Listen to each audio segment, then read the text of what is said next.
Did you know that the greatest novelist who ever lived tried to escape his own greatness? Leo Tolstoy had written War and Peace. He had written Anna Karenina. The whole world called him a genius, and he wanted to die. Not from failure, from success. Because he looked at everything he had built and felt absolutely nothing. So he made a choice most people would call madness. He gave away the rights to his books. He dressed in peasant clothes. He learned to make his own shoes by hand. His family thought he had broken completely. But Tolstoy understood something that took him 60 years to learn.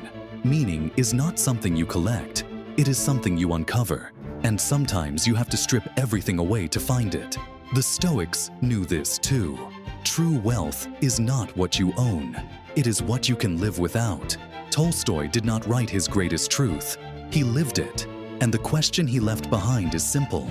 What are you holding on to that is quietly holding you back?